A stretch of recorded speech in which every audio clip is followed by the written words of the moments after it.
நம்ம இப்போ என்ன பண்ண போகிறோம்னா பானிபூரி கிட்ட வாங்கி எப்படி பானிபூரி செய்யணும்னு பார்க்க போகிறோம். வீடியோக்குள்ளே போகிறதுக்கு முன்னாடி நம்ம சேனலை வந்து சப்ஸ்கிரைப் பண்ணிக்கிறங்க, பக்கத்தில் இருக்கிற பெல் பட்டனை கிளிக் பண்ணிக்கிறங்க. இப்போ நாங்கள் போடுற எல்லா வீடியோ வந்து உங்களுக்கு வந்து உடனுக்குடன் நோட்டிஃபிகேஷனில் வரும். நமக்கு தேவையான பானிபூரி கிட்ட வந்து வாங்கிக்கலாம். 1 அல்லது 2 வாங்கிக்கிறங்க. உங்களுக்கு தேவையான பானிபூரி மசாலாவில் வந்து உருளைக்கிழங்கு தேவைப்படும். உருளைக்கிழங்கு மசாலா வந்து உருளைக்கிழங்கு ரெடி பண்ணிக்கிடுவோம்.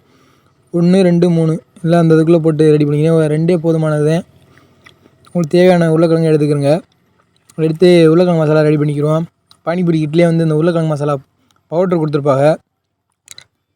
அதை எடுத்து உருளைக்கிழங்கோடு போட்டு பிசைஞ்சு எடுத்துக்கலாம். அப்போ தான் வந்து உருளைக்கிழங்கு மசாலா வந்து நமக்கு கிடைக்கும். அதிலே உப்பு இருக்கும். உங்களுக்கு தேவையான அளவு உப்பு சேர்த்துக்கிறங்க. உங்களுக்கு தேவையான சேர்த்துக்கிறங்க, இல்லைனா அதிலே உப்பு இருக்கும். போதுமான அளவு உப்பு அதிலே கொடுத்துருப்பாங்க. நம்ம உருளைக்கிழங்கு போடுறது ஏற்ற மாதிரி நாங்கள் 3 போட்டிருக்கோம். அதனால் அதில் உள்ள உப்பே கரெக்டாக இருந்துச்சு.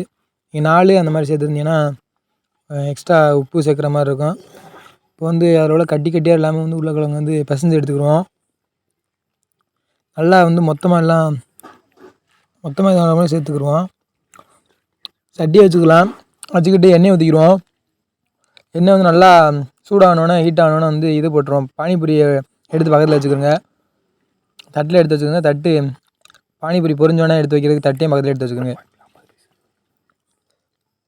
ஒரு பாக்கெட்டில் வந்து 50 பீஸ் இருக்கும். 2 பாக்கெட் வாங்கியிருக்கோம் நாங்கள். உங்களுக்கு தேவையான அளவு எண்ணெய் ஊற்றிக்கிறோங்க. எங்களுக்கு இது போதுமான எண்ணெய் தான் இது. நல்லா பொரியிற வரை பிரட்டி விட்டுக்குங்க. ஒன்று ஒன்றா ஃபஸ்ட்டு போட்டு பாருங்கள். ஒன்று ஒன்றா போட்டு எப்படி இதாகுதுன்னு பார்த்துக்கிறோங்க. எண்ணெய் எங்களுக்கு வந்து கரெக்டாக இருக்கிறனால 1 போட்டிருக்கோம். அடுத்து 2, 3 போட்டு பொரிச்சு எடுத்துக்கலாம். இது மாதிரி எல்லாத்தையும் வந்து ஒன்று ஒன்றா எடுத்து போட்டு பொரிச்சு எடுத்துக்கிறோங்க. எண்ணெய் நல்லா காஞ்சதுக்கப்புறம் நிறைய போட்டு பொரிச்சு எடுத்துக்கலாம். நல்லா பிரட்டி விட்டுக்கிறோங்க. அப்போ நல்லா பொரியும். சைடெல்லாம் நல்லா பொரிஞ்சாதான் பந்து மாதிரி வரும்.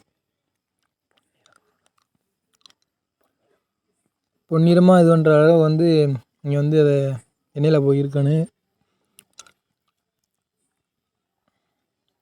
எல்லாத்தையும் வேறு பாத்திரத்தில் எடுத்து வச்சு மாற்றிக்கலாம். நாங்கள் 100 பொரிச்சிருக்கோம். இப்போ பாத்திரம் ஃபுல்லாகிடுச்சு. 2 பாத்திரம் பெரிய பாத்திரம் ஃபுல்லாக இருக்குது.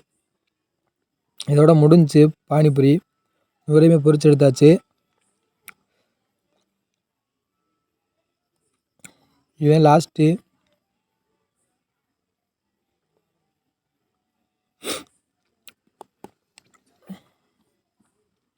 பானிபூரி வந்து மொத்தமாக பாத்திரம் ஃபுல்லாக 2 பாத்திரத்தில் இருக்குது.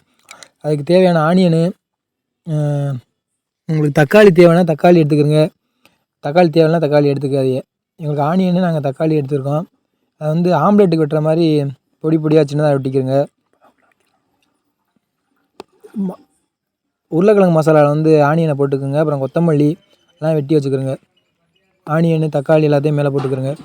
தனியாக வச்சுக்கிறோங்க. ஒரு பானிபூரி எடுக்கிறோம். எடுத்து உருளைக்கிழங்கு மசாலா, அப்புறம் பானி தண்ணி, புளி தண்ணி எல்லாத்தையும் கலக்கி வச்சுக்கிறோங்க. அதில் பவுடர் இருக்கும். அதை போட்டு நீங்களே கலக்கிக்கலாம். சும்மா தண்ணியில் போட்டாலே அது எதுவும் இதாகாது. எடுத்து எல்லாம் கொஞ்சம் கொஞ்சம் போட்டுக்கிட்டு தண்ணி, புளி தண்ணி நினச்சி சாப்பிட வேண்டியது. டேஸ்ட்டு நல்லா தான் இருக்கும். ஏன்னா வந்து நம்ம எதுவும் சேர்க்கல. அதில் உள்ள டேஸ்ட்டு தான் இருக்கும். வீடியோ வந்து சப்ஸ்கிரைப் பண்ணிக்கிறங்க, கமெண்ட் பண்ணி